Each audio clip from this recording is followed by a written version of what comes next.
Hello everyone, जिससे हम solve करते हैं BHU के ओल्ड पेपर के बारे में।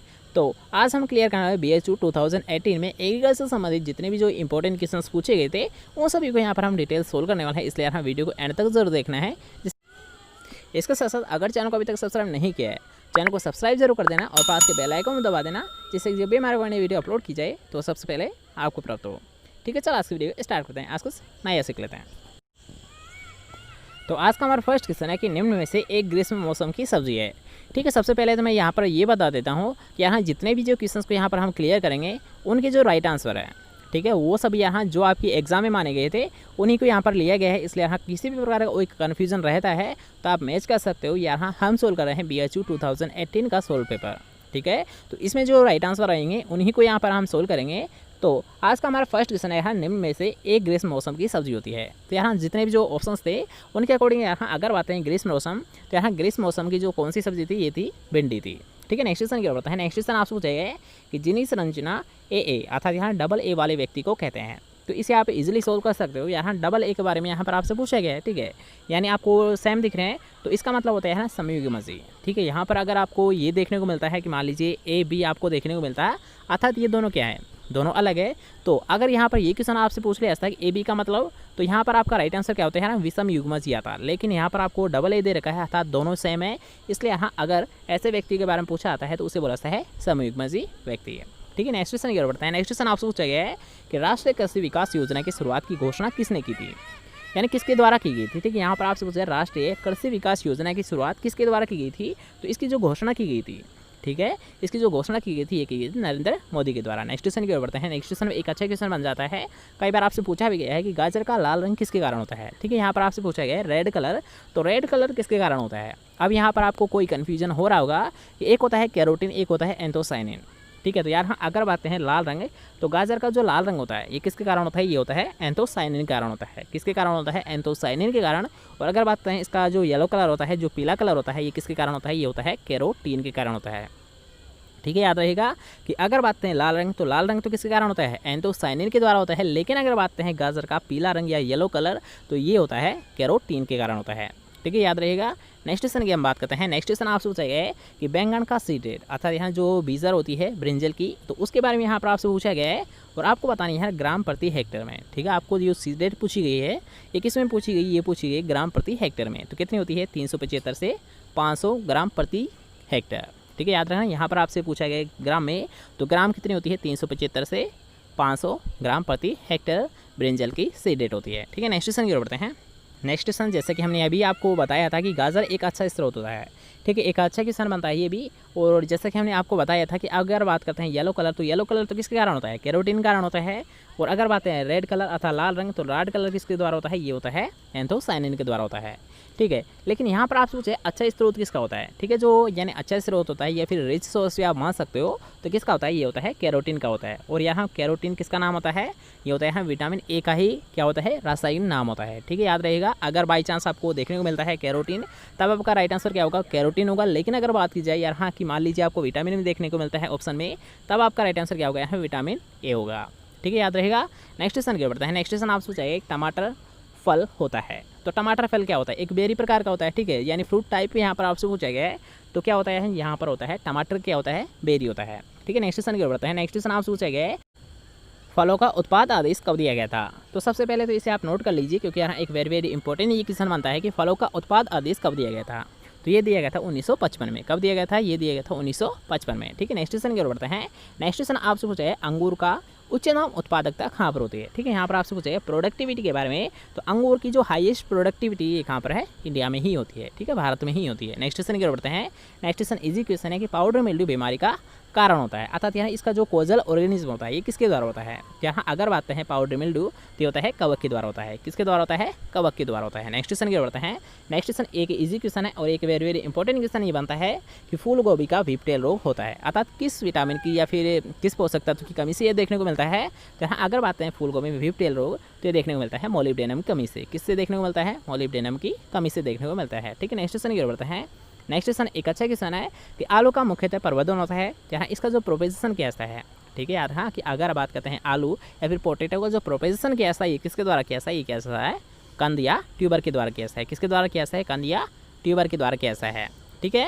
नेक्स्ट क्वेश्चन की ओर बढ़ते हैं। उससे पहले यहाँ की अगर बात करते हैं आलू, तो आलू क्या होता है? एक मॉडिफाइड स्टेम होता है। क्या होता है? आलू एक मॉडिफाइड स्टेम होता है, ठीक है। इस पॉइंट को भी आप नोट कर सकते हो, ये भी आपसे एग्जाम में पूछा जा सकता है। नेक्स्ट क्वेश्चन की ओर बढ़ते हैं। नेक्स्ट क्वेश्चन आपसे पूछा गया है कि भारत का राष्ट्रीय फल क्या होता है, ठीक है। यहाँ पर आपसे पूछा है नेशनल फ्रूट के बारे में, तो इजी क्वेश्चन है, हमने इसे कल ही सोल्व किया था कि अगर बात करें राष्ट्रीय फल तो कौन सा होता है? आम होता है। कौन सा होता है? आम होता है, ठीक है। नेक्स्ट क्वेश्चन की ओर बढ़ते हैं। नेक्स्ट क्वेश्चन आपसे पूछा है कि सूक्ष्म तत्व का एक उदाहरण है, ठीक है। तो जितने भी जो ऑप्शंस थे तो उनमें सभी जो प्राइमरी न्यूट्रिएंट थे, लेकिन अगर बात करें तांबा तो ये क्या था? एक सूक्ष्म पोषक तत्व था, ठीक है। इसलिए राइट आंसर कौन सा है? तांबा, ठीक है। नेक्स्ट क्वेश्चन की ओर बढ़ते हैं। नेक्स्ट क्वेश्चन आपसे पूछा गया है कि भारत में पपीते का सबसे बड़ा उत्पादक देश कौन सा होता है? तो ये होता है यार हाँ, आंध्र प्रदेश होता है, ठीक है। अभी हमने बात की थी कि हाईएस्ट जो प्रोडक्टिविटी है अंगूर की, ये कहाँ पर होती है? ये होती है इंडिया में। लेकिन यहाँ पर आपसे पूछा है पपीता के बारे में, तो पपीता का सबसे बड़ा उत्पादक देश, तो उत्पादक देश, ठीक है, उत्पादक राज्य होता है, ठीक है। यहाँ पर देश नहीं है, राज्य के बारे में पूछा गया है, तो कौन सा होता है? ये होता है आंध्र प्रदेश होता है। कौन सा होता है? आंध्र प्रदेश में यहाँ सबसे ज़्यादा पपीते का प्रोडक्शन लिया जाता है, अतः इससे सबसे ज़्यादा उत्पादक राज्य कौन सा होता है? ये होता है आंध्र प्रदेश होता है, ठीक है। नेक्स्ट क्वेश्चन की ओर बढ़ते हैं। नेक्स्ट क्वेश्चन है, इजी क्वेश्चन है कि आम का व्यावसायिक प्रबंधन होता है, ये किसके द्वारा किया जाता है? व्यावसायिक का मतलब होता है यहाँ लगातार या फिर सबसे ज़्यादा जो किया जाता है, ठीक है। आपने कई बार इस वर्ड को सुना होगा कि व्यापारिक या फिर व्यावसायिक, ठीक है। व्यावसायिक का मतलब होता है यानी उससे ज़्यादातर उसे किया जाता है या फिर अप्लाई किया जाता है, तो उसी के बारे में ये वर्ड यूज़ किया जाता है कि यहाँ ज़्यादातर, ठीक है। यानी कॉमन भी आप मान सकते हो, जो कॉमन होता है तो उसी जैसा यहाँ इस वर्ड को यूज़ किया जाता है कि यहाँ की व्यावसायिक प्रबंधन किया जाता है। तो ये किया जाता है यहाँ विनियर क्राफ्टिंग के द्वारा किया जाता है। किसके द्वारा किया जाता है? विनियर क्राफ्टिंग के द्वारा किया जाता है, ठीक है। नेक्स्ट क्वेश्चन की ओर बढ़ते हैं। नेक्स्ट क्वेश्चन एक इजी क्वेश्चन है कि बंची टॉप रोग होता है, तो किसका होता है बंची टॉप? ये होता है केले का होता है। किसका होता है? बंची टॉप, ये होता है केले का। और बंची टॉप क्या होता है? एक वायरस जनित रोग होता है। क्या होता है? बंची टॉप एक वायरस जनित रोग होता है, ठीक है। नेक्स्ट क्वेश्चन की ओर बढ़ते हैं। नेक्स्ट क्वेश्चन में एक अच्छा क्वेश्चन है कि जापानीज व्हाइट एक किस्म होती है, तो ये होती है मूली की होती है। किसकी होती है? मूली की होती है। नेक्स्ट क्वेश्चन के बढ़ते हैं। नेक्स्ट क्वेश्चन आप पूछा गया है कि विटामिन सी की सर्वाधिक मात्रा होती है, तो किस में होती है? आंवले में होती है, सभी को पता होगा। अब यहाँ पर याद रखना, ठीक है, यहाँ पर जो आपको ऑप्शंस दे रखे थे पेपर में, तो वहाँ पर बारबेडस शेर नहीं था, ठीक है। बारबेडस शेर यहाँ पर ऑप्शन में नहीं था, इसलिए यहाँ कन्फ्यूज़ मत होना। जो ऑप्शंस होते हैं तो उनके अकॉर्डिंग ही राइट आंसर आपको सेलेक्ट करना होता है, इसलिए यहाँ कन्फ्यूज़ मत होना। क्योंकि यहाँ बात करते हैं जो विटामिन सी होता है ये सर्वाधिक तो किस में होता है? बारबेडस शेरी में होता है। लेकिन अगर बात करते हैं बारबेडस शेरी के बाद में, तो बारबेडस शेरी के बाद में जो सेकंड स्थान आता है विटामिन सी में, ये आता है आंवले का। और अगर बात करते हैं यार ये दोनों ही जब आपको ऑप्शन में नहीं देखने को मिलते हैं, तब आपका राइट आंसर क्या होगा? तब आपका राइट आंसर होगा यार अमरूद होगा, ठीक है। अगर आपको बारबेडस शेरी नहीं देखने को मिलता है तब तो आपका राइट आंसर क्या होगा? आंवला होगा। लेकिन जब आपको आंवला भी नहीं देखने को मिला है, बारबेडस शेरी भी नहीं देखने को मिलता है, तब आपका राइट आंसर क्या होगा? अमरूद होगा, ठीक है। क्वेश्चन क्लियर हुआ? नेक्स्ट क्वेश्चन की ओर बढ़ते हैं। उससे पहले अगर आपको वीडियो पसंद आ रही है तो वीडियो कर देना एक लाइक, इस वीडियो कर देना अपने दोस्तों के साथ शेयर, और चैनल को अभी तक सब्सक्राइब नहीं किया है तो चैनल को लीजिए सब्सक्राइब और पास के बेल आइकन दबाना मत भूलना, जिससे कि आपको हर एक वीडियो का नोटिफिकेशन साथ साथ में मिलता रहे, ठीक है। नेक्स्ट क्वेश्चन की ओर बढ़ते हैं। नेक्स्ट क्वेश्चन आपसे है कि गिर एक प्रसिद्ध नस्ल होती है, तो ये किसकी होती है? यार हाँ, गिर होती है, ये होती है गाय की होती है। किसकी होती है? गाय की होती है, ठीक है। नेक्स्ट क्वेश्चन की ओर बढ़ते हैं। नेक्स्ट क्वेश्चन आपसे पूछा गया है कि भारतीय गन्ना अनुसंधान संस्थान कहाँ पर स्थित है, तो सभी को पता होगा यहाँ अगर बात है कि भारतीय गन्ना अनुसंधान संस्थान, तो ये कहाँ पर स्थित है? यहाँ लखनऊ उत्तर प्रदेश में स्थित है। कहाँ पर स्थित है? यहाँ भारतीय गन्ना अनुसंधान संस्थान, ये लखनऊ उत्तर प्रदेश में स्थित है। इसके साथ साथ यहाँ जो SBI होता है, ठीक है, यानी शुगर केन ब्रीडिंग इंस्टीट्यूट, तो इसे जरूर यार हाँ, क्योंकि यहाँ ये क्वेश्चन आपसे लगातार पूछा जाता है, इसलिए यहाँ इसको आपको विशेष ध्यान रखना है कि SBI मतलब यहाँ शुगर केन ब्रीडिंग इंस्टीट्यूट कहाँ पर स्थित है? यहाँ कोयम्बटूर तमिलनाडु में स्थित है। कहाँ पर स्थित है? यार हाँ, कोयम्बटूर में। कहाँ पर स्थित है? यार हाँ, SBI कोयम्बटूर में स्थित है, ठीक है, याद रहेगा। नेक्स्ट क्वेश्चन को बढ़ते हैं। नेक्स्ट क्वेश्चन इसकी भी हमने एक आपको शॉर्ट ट्रिक बताई थी कि ट्रिटिकल एक क्रॉस होता है। तो सबसे पहले तो आपको ये पता होना चाहिए ट्रिटिकल होता क्या है। तो सबसे पहले तो यार हाँ, ट्रिटिकल की अगर बात की जाए यार हाँ, ट्रिटिकल होता क्या है, ठीक है। तो डायरेक्ट आपको लिखना है यार हाँ, ये एक प्रथम मानव जनित एक खाद्यान्न होता है। क्या होता है? प्रथम मानव जनित एक खाद्यान्न होता है, ठीक है। खाद्यान्न फसल होती है यानी जिसको किसे प्राप्त किया था, किन के क्रॉस से इसे प्राप्त किया गया था, तो इसे प्राप्त किया गया था गेहूँ इंटू राई के, ठीक है। गेहूँ इंटू राई के क्रॉस से ट्रिटिकल को प्राप्त किया गया था। और ट्रिटिकल क्या होता है? प्रथम मानव जनित खाद्यान्न फसल होती है, ठीक है, याद रहेगा। अब इसे आप कैसे याद रखोगे, तो इसके भी हमने आपको एक शॉर्ट ट्रिक बताई थी, गराती, ठीक है। गराती से आप इजीली याद रख पाओगे, तो इसे आप नोट कर सकते हो। गराती का मतलब होता है गेहूँ इंटू राई के क्रॉस से यार हाँ, टी का मतलब होता है ट्रिटिकल को प्राप्त किया गया था, ठीक है, याद रहेगा। गेहूँ इंटू राई के क्रॉस से ट्रिटिकल को प्राप्त किया गया था, ठीक है। नेक्स्ट क्वेश्चन की ओर बढ़ते हैं। नेक्स्ट क्वेश्चन आपसे पूछा गया है कि भारतवर्ष में बोनी किस्मों के गेहूँ का आगमन गेहूं का आगमन किस वर्ष में हुआ था। ठीक है, यहाँ पर आपसे पूछा गया है जो बोनी किस्म होती है, ठीक है, जो ड्वार्फ वेराइटीज़ होती है, तो इनका आगमन कब स्टार्ट किया गया था। तो इनका जो आगमन था ये हुआ था 1963 में। कब हुआ था इनका आगमन स्टार्ट, ये हुआ था 1963 में। ठीक है, नेक्स्ट क्वेश्चन की ओर बढ़ते हैं। नेक्स्ट क्वेश्चन में एक अच्छा क्वेश्चन बनता है कि एक हॉर्स पावर अर्थात यहाँ जो एक HP होता है ये कितने के बराबर होता है, कितने वाट के बराबर होता है। ठीक है, ये भी क्वेश्चन आपसे पूछा जा सकता है, इसलिए इसका भी आपको विशेष ध्यान रखना है। एक HP किसके बराबर होता है, 746 वाट के बराबर होता है। कितने बराबर होता है, ये होता है 746 वाट के बराबर होता है। ठीक है, नेक्स्ट क्वेश्चन की ओर बढ़ते हैं। नेक्स्ट क्वेश्चन आपसे पूछा है DAP में पोटास की मात्रा कितनी होती है। ठीक है, ये क्वेश्चन हमने आपको टेस्ट में भी दिया था और उसमें भी लगभग स्टूडेंट ने गलत किया था, इसलिए हाँ सोच समझ के ऑप्शन को पहले देख लिया करो। ऑप्शन में आपको कुछ भी देखने को मिल सकता है। ठीक है, याद रखना हमेशा कि आपको ऑप्शन में कुछ भी देखने को मिल सकता है, इसलिए यहाँ सोच समझ के राइट आंसर दिया करो। कि यहाँ पर आपसे पूछा यहाँ पोटास की मात्रा, तो यहाँ पोटास की 0% मात्रा होती है। ठीक है, यहाँ अगर बात करें DAP, तो DAP में पोटास की ज़रूरत ही नहीं होती है, अर्थात पोटास इसमें पाया ही नहीं जाता है, क्योंकि आप जानते होंगे यहाँ DAP मतलब डाई अमोनियम फास्फेट, अर्थात इसमें फास्फोरस पाया जाता है और नाइट्रोजन पाया जाता है, लेकिन इसमें पोटास नहीं पाया जाता है। ठीक है, याद रखिएगा। और नाइट्रोजन कितना होता है, इसमें 18 होता है और ये कितना होता है, इसमें 48 होता है। ठीक है, 48 या 46 से 48 पे आपको देखने को मिल जाता है बाई चांस, तो आप ऐसे कन्फ्यूज़ मत होना, यहाँ पर दोनों ही आपके राइट आंसर माने जाएंगे। ठीक है, तो यहाँ पर आपको बस इतना सा ज़रूर याद रखना है कि पोटास की इसमें मात्रा बिल्कुल भी नहीं पाई जाती है। ठीक है, नेक्स्ट क्वेश्चन की ओर बढ़ते हैं। नेक्स्ट क्वेश्चन आपसे पूछा गया है कि विश्व में फल और सब्जियों में भारत का कौन सा स्थान होता है। तो इस क्वेश्चन को हमने कल ही आपको सोल्व करवाया था। तो यहाँ पर आपसे पूछा गया है विश्व में, ठीक है, टोटल जो वर्ल्ड होता है, तो उसमें फ्रूट एंड वेजिटेबल्स में भारत का कौन सा स्थान होता है, तो ये होता है सेकंड स्थान होता है, दूसरा स्थान होता है। लेकिन अगर बात करें फर्स्ट किसका होता है, तो फर्स्ट किसका होता है, यहाँ फर्स्ट होता है चाइना का होता है। किसका होता है, चाइना का होता है।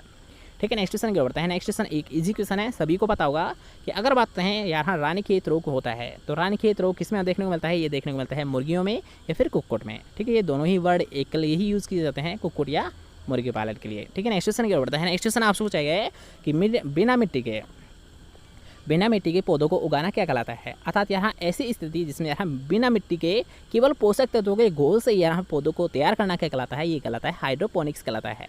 ठीक है, यहाँ की बिना मिट्टी के पोषक तत्वों के घोल से पौधे को तैयार करना क्या कहलाता है, हाइड्रोपोनिक्स कहलाता है। ठीक है, याद रहेगा। नेक्स्ट क्वेश्चन की ओर बढ़ते हैं। नेक्स्ट क्वेश्चन आप इजीली सोल्व कर लोगे, नाम से स्पष्ट हो जाएगा कि यहाँ भूमि के एक टुकड़े पर केवल एक फसल को ही बार बार उगाना क्या कहलाता है। तो इसे आप ऐसे ही समझ सकते हो, यहाँ पर केवल एक ही फसल को आप ले रहे हो। ठीक है, एक टुकड़े पर लगातार अगर आप किसी एक ही फसल को लगातार रह रहे हो तो उसे बोला जाता है मोनोक्रॉपिंग। उसे किस नाम से जाना जाता है, उसे बोला जाता है मोनोक्रॉपिंग। अर्थात यहाँ लगातार एक ही फसल को बार बार बोना या फिर बोना, ये इसका मतलब क्या होता है, यहाँ मोनोक्रॉपिंग। ठीक है, ये किसका प्रकार होता है, ये होता है एक मोनोक्रॉपिंग का ही प्रकार होता है। ठीक है, अब यहाँ पर आपके यहाँ मोनोक्रॉपिंग का जो हिंदी नेम होता है ये क्या होता है, एकदा सस्यन होता है। ठीक है, आपको एकदा सस्यन भी देखने को मिल सकता है ऑप्शन में, या फिर आपको मोनोक्रॉपिंग भी आपको ऑप्शन में देखने को मिल सकता है। ठीक है, याद रहेगा। नेक्स्ट क्वेश्चन की ओर बढ़ते हैं। नेक्स्ट क्वेश्चन आपसे है गेहूं में करनाल बंट का कारण होता है। तो आपको सभी को पता हुआ है करनाल बंट, और करनाल बंट के एक तो सबसे पहले तो आपको एक इसका सिम्टम पता होना चाहिए। ठीक है, जो करनाल बंट होता है तो इसमें यार हाँ कि अगर मान लीजिए कोई सा ऐसा फील्ड है जिसमें करनाल बंट हो चुका है या फिर करनाल बंट से ग्रसित कोई फील्ड है, तो उसमें यार हाँ किस प्रकार की स्मेल आती है, किस प्रकार की गंध आती है, ये क्वेश्चन आपसे एग्जाम में पूछा जाता है। तब आपका राइट आंसर क्या होगा, यानी कि जो सड़ी हुई मछली होती है। ठीक है, सड़ी हुई जो मछली होती है तो उस जैसी गंध आती है अगर कोई भी, यानी जो कोई फील्ड है, कोई खेत है, वो ग्रसित हो चुका है निवोसिया इंडिका या फिर करनाल बंट से। ठीक है, याद रहेगा। और यहाँ पर आपसे पूछा गया था इसका कारण क्या होता है, अर्थात कोजल ऑर्गेनिज्म क्या होता है, तो ये होता है निवोसिया इंडिका होता है। क्या होता है, निवोसिया इंडिका होता है। और इससे ग्रसित खेत में किस प्रकार की स्मेल आती है, ये आती है मछली जैसी गंध आती है। ठीक है, सड़ी हुई मछली जैसी गंध आती है। नेक्स्ट क्वेश्चन क्या होता है। नेक्स्ट क्वेश्चन आपसे पूछा गया है कि एक ही पौधे पर नर व मादा फूलों का उत्पादन करने वाला पौधा क्या कहलाता है। ठीक है, यहाँ पर आपसे पूछा है एक ही पौधे पर नर व मादा फूलों का उत्पादन करना क्या कहलाता है, तो इसे बोला जाता है उभयलिंगाश्री। अर्थात ऐसे प्लांट क्या कहलाते हैं जिसमें नर और मादा फूल एक ही पर लगते हैं, तो उसे बोला जाता है उभयलिंगाश्री, और अलग अलग पर लगते हैं तो उसे बोला जाता है एक लिंगाश्री। ठीक है, नेक्स्ट क्वेश्चन बढ़ते हैं। नेक्स्ट क्वेश्चन आपसे पूछा गया है कि एडोफोलॉजी में अध्ययन किया जाता है।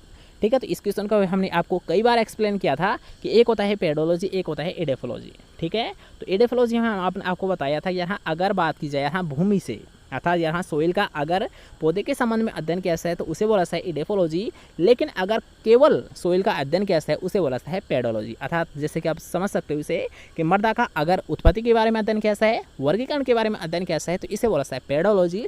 लेकिन अगर बात की सोइल का जब संबंध पौधे के संबंध में ज्ञात किया जाता है या फिर अध्ययन किया जाता है, इसके संबंध में पौधे के संबंध में अध्ययन किया जाता है, उसे बोला जाता है एडोफोलॉजी। ठीक है, दोनों में डिफरेंस पैदा हो गया कि एडियोलॉजी का बस ये आपको एक पॉइंट याद रखना है कि पौधे के इसका संबंध ज्ञात किया जाता है भूमि का। ठीक है, बस इतना सा आप जरूर याद रखिएगा। नेक्स्ट क्वेश्चन की ओर बढ़ते हैं। नेक्स्ट क्वेश्चन आपसे जो है कि आम की बीज रहित किस्म कौन सी होती है? तो ये होती है सिंधु होती है। कौन सी होती है? सिंधु होती है। नेक्स्ट क्वेश्चन की ओर बढ़ते हैं। नेक्स्ट क्वेश्चन आपसे है कि गन्ने का उत्पत्ति स्थान कौन सा होता है? तो ये होता है भारत होता है। कौन सा होता है? हाँ, गन्ने का यहाँ पर होता है भारत होता है। ठीक है, ये ऑप्शंस के कोई राइट आंसर है, क्योंकि आपको कई बार देखने को मिल सकता है न्यू गिनी भी, तो न्यू गिनी भी इसका उत्पत्ति स्थान होता है, ओरिजिन प्लेस होता है। ठीक है, न्यू गिनी या फिर भारत होता है। नेक्स्ट क्वेश्चन की ओर बढ़ते हैं। नेक्स्ट क्वेश्चन आपसे पूछा गया है कि केजानस केजान वैज्ञानिक नाम होता है या फिर साइंटिफिक नेम किसका होता है? तो ये होता है अरहर का होता है। किसका होता है? केजानस केजान, ये होता है अरहर का या फिर पीजन पी का होता है। ठीक है, नेक्स्ट क्वेश्चन की ओर बढ़ते हैं। नेक्स्ट क्वेश्चन आपसे पूछा गया है जीन बना होता है, तो ये बना होता है डीएनए का। ठीक है, नेक्स्ट क्वेश्चन की ओर बढ़ते हैं। नेक्स्ट क्वेश्चन आपसे है कि भारत में सबसे अधिक कीटनाशक खपत करने वाली फसल कौन सी होती है? तो ये होती है कपास होती है, क्योंकि आपने ये तो देखा होगा यहाँ कपास में सबसे ज़्यादा इंसेक्ट होते हैं अर्थात कीट लगते हैं, इसलिए यहाँ सबसे ज़्यादा जो कीटनाशक दवाई है तो उनका जो प्रयोग है ये भी यहाँ कपास में ही किया जाता है। ठीक है, याद रहेगा कि कीटनाशक खपत सबसे ज़्यादा किस फसल में की जाती है? ये की जाती है कपास में। और अगर बात की यहाँ पर खरपतवारनाशी, तो यहाँ खरपतवारनाशी की सबसे ज़्यादा जो यूज़ किया जाता है ये क्या है? जो धान फसल होती है। ठीक है, जो हमारी राइस फसल होती है, धान फसल होती है, तो इसमें यहाँ सबसे ज़्यादा वीडिसाइड को यूज़ करते हैं। लेकिन अगर बात करें इंसेक्टिसाइड अर्थात यहाँ कीटनाशक, तो यहाँ कीटनाशक का सबसे ज़्यादा प्रयोग कपास में किया जाता है। ठीक है, याद रहेगा दोनों पॉइंट कि अगर बात करें वीडिसाइड, तो वीडिसाइड का सबसे ज़्यादा प्रयोग धान फसल में किया जाता है, लेकिन अगर बात करें इंसेक्टिसाइड का प्रयोग कहाँ पर किया जाता है? कपास में किया जाता है। ठीक है, दोनों याद रहेंगे। नेक्स्ट क्वेश्चन की ओर बढ़ते हैं। नेक्स्ट क्वेश्चन आप सोचे है कि केल्विन चक्र का अन्य नाम होता है, तो यहाँ C3 चक्र को ही यहाँ केल्विन चक्र के नाम से जाना जाता है। नेक्स्ट क्वेश्चन है कि जो कि यहाँ एक वेरी इंपॉर्टेंट क्वेश्चन भी ये बन जाता है कि फास्फोरस आवश्यक होता है। ठीक है, फास्फोरस का आपको ये ऐसे भी क्वेश्चन मिल सकता है कि जो मेन फंक्शन होता है फास्फोरस का वो बताइए। तो इसका क्या होता है? ये होता है यहाँ जड़ों का विकास करना। क्या होता है इसका जो मेन फंक्शन होता है फास्फोरस का? ये क्या होता है? जड़ों का विकास करना होता है। ठीक है, नेक्स्ट क्वेश्चन है जो कि आज हमारा लास्ट क्वेश्चन रहने वाला है कि मृदा में पोषक तत्वों के स्तर को बढ़ाने के लिए सबसे उपयुक्त फसल चक्र कौन सा होता है? ठीक है, यहाँ पर आपसे पूछा क्रॉप रोटेशन के बारे में, तो जितने भी जो ऑप्शन थे उनमें से आपका राइट आंसर क्या था? मूंगफली इंटू गेहूँ, अर्थात यार मूंगफली के बाद में आप गेहूँ को करो, ये आपका सबसे बेस्ट क्रॉपिंग सिस्टम होगा या फिर क्रॉपिंग पैटर्न होगा। ठीक है, यहाँ पर अब इसको क्यों के लिया गया था इसे भी आप समझ लीजिए, क्योंकि यहाँ इसमें एक लेगुमिनेसी एक नॉन लेगुमिनेसी फसल है। ठीक है, यहाँ क्रॉप रोटेशन का फर्स्ट ही सिद्धांत क्या है? फर्स्ट जो प्रिंसिपल होता है ये यही होता है कि एक आप लेगुमिनेसी लो, एक आप नॉन लेगुमिनेसी फसल लो। तो इसी के अकॉर्डिंग आपका राइट आंसर क्या आता है? यहाँ मूंगफली इंटू गेहूँ। ठीक है, याद रहेगा। तो आज के लिए बस नहीं, कैसा लगा आज का वीडियो कमेंट करके ज़रूर बताएं। इसके साथ साथ जो आपका रिजल्ट आना था आज नहीं आएगा, ये आएगा कल आएगा। ठीक है, मैं घर आया हूँ तो थोड़ी प्रॉब्लम हो रही है अभी कॉफ़ी चेक करने में, तो टाइम लग रहा है। ठीक है, आपका कल रिजल्ट शो कर दिया जाएगा। ओके, उसका आज वेट मत करना। ठीक है, मिलते हैं कोई नेक्स्ट टाइम। जब तक जय हिंद, से बात, bye bye, take care, good night.